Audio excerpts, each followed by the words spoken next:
Hi everyone, it's Paul from This Design That. I've got a new addition to the print studio today. I went ahead and bought a hot foil machine.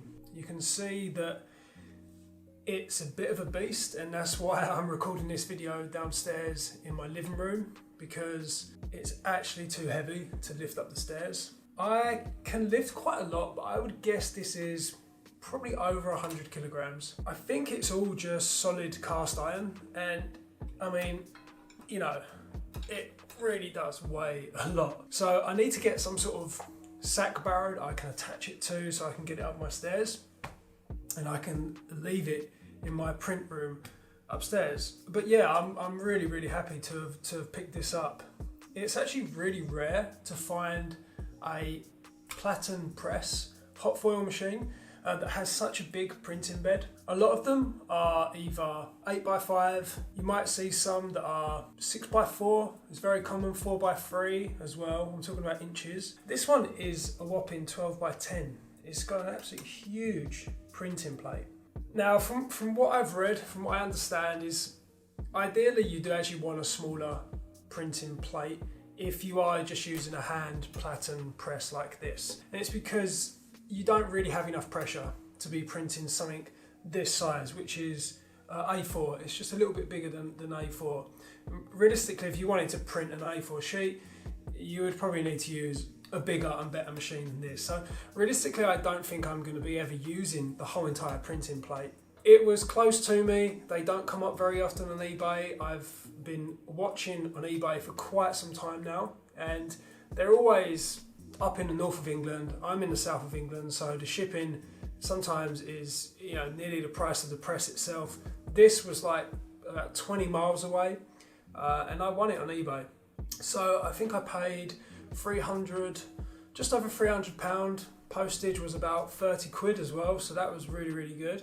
So yeah, I think I've got a pretty good deal. From what I've been watching on eBay, they typically go from anywhere from 300 to up to 1,000. So I'm definitely at the lower end.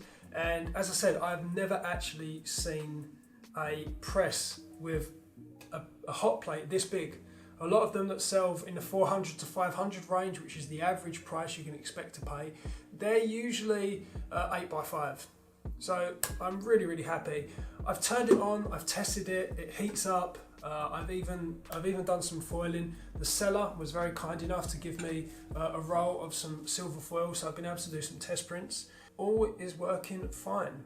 The only problem is it's just too heavy. I just can't lift it upstairs into my room, which is a little bit annoying, and it's kind of really digging into the carpet here because it does weigh such a ton, but hopefully it won't be down here for too long. So what are my plans for this? Well, as you know, if you watched my previous video on how I design and screw print artwork, I've really liked the hot foil process, and I've been wanting to include it in my designs for some time now. So for the next release that's coming out on my music label, Natural Expressions, I'm going to be using this foiling. I'm going to be incorporating it into the design. So that is what it's going to be used for next. Now, I'm doing a lot of experimenting at the moment because, obviously, as you know, I'm sure, that if you want to do hot foiling, you need to get usually a metallic die made. It's usually made out of aluminium, or sometimes it's made out of zinc or brass. That is because obviously metal is obviously a very good conductor of heat, and this foil,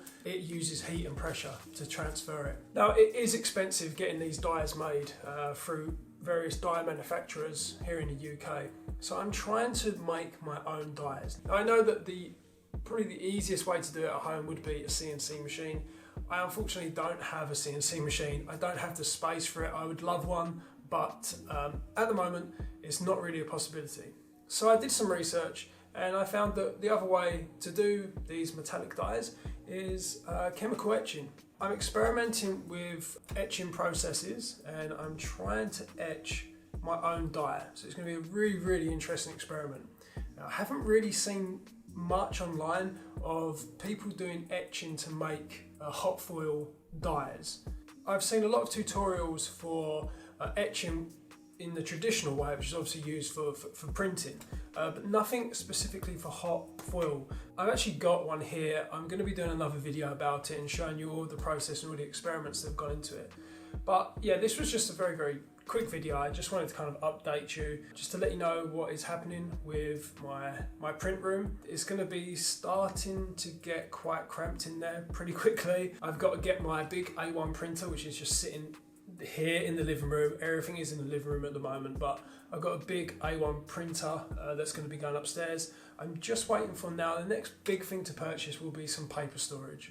If I can get a nice big A1 or A0 paper chest with drawers that I can store all of my paper, then I can put the printer on top of it, and then I can put this next to it as well, and hopefully that will free up the living room, because at the moment it looks like a print studio and it's really not meant to. So if you've got any tips on how to use these hot foil machines, if you've got any questions, you think about doing it yourself, then feel free to ask. I've been doing a lot of research in the last few months, learning how the process works. So hopefully I can pass that on to you if you need it. But yeah, please like, comment and subscribe, and I will catch you all later.